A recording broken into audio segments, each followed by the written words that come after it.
Hello मेरे प्यारे बच्चों, आज मिनी आंटी की कहानियों में आपका फिर से स्वागत है।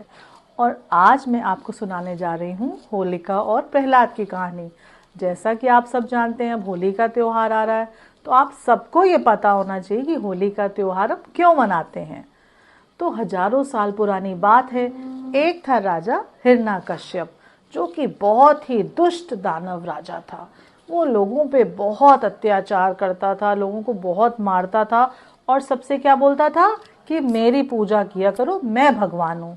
तो क्या हुआ, इसके घर में कुछ साल बाद एक पुत्र पैदा हुआ और इसने अपने पुत्र का नाम रखा प्रहलाद।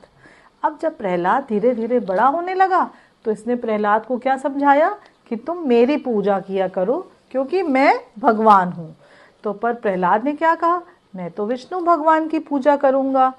अब क्या हुआ, हिरण्यकश्यप को तो बहुत गुस्सा आया। उसने कहा मेरा पुत्र मेरी पूजा नहीं करता है। तो उसने बहुत तरह से कोशिश करी कि मैं अपने पुत्र को मार दूं, पर क्या हुआ, हर बार विष्णु भगवान आ जाते थे और उसको बचा लेते थे। एक दिन की बात है, हिरण्यकश्यप की बहन थी होलिका।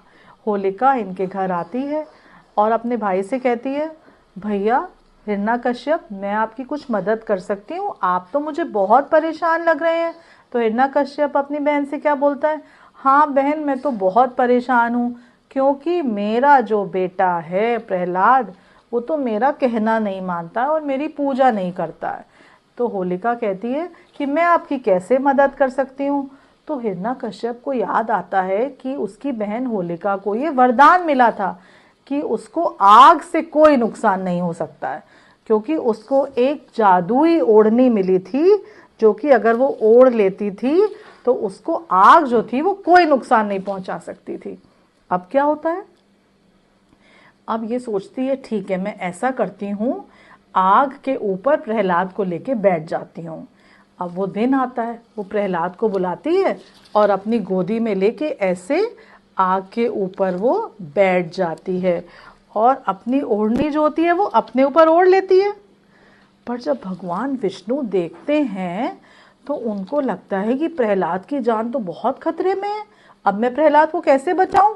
तो वो क्या करते हैं, वो जो ओढ़नी होती है वो होलिका के ऊपर से ओढ़ के सीधा प्रहलाद के ऊपर आ जाती है और प्रहलाद बच जाता है और होलिका जो है वो जल के मर जाती है।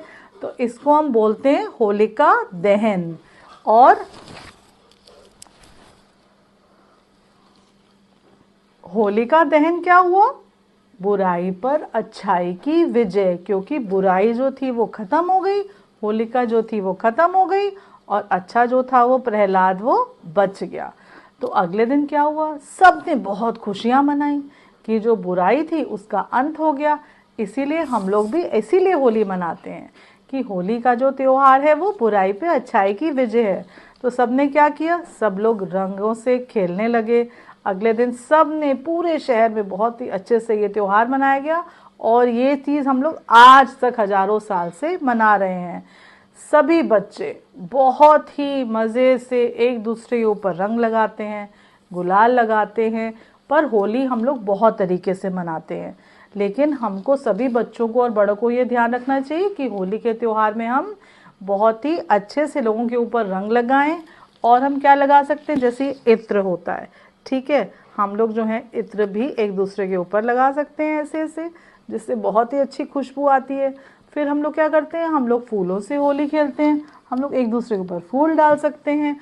और क्या होता है, ये पिचकारी आती है, इसमें हम पानी और रंग भर के इससे भी खेल सकते हैं। और हम लोग उस दिन बहुत ही अच्छी अच्छी चीज़ें खाते हैं। और ये जो होती है गुजिया, इस दिन सभी बच्चे बहुत ही स्पेशल ये जो गुजिया होती है ये खाते हैं। तो होली का त्यौहार है, इसमें हम पकवान खाते हैं और एक दूसरे के ऊपर गुलाल लगाते हैं और बहुत ही खुशी खुशी एक दूसरे के घर जाते हैं और गले मिलते हैं। तो आप सभी को होली की बहुत बहुत शुभकामनाएं। सभी बच्चों को हैप्पी होली।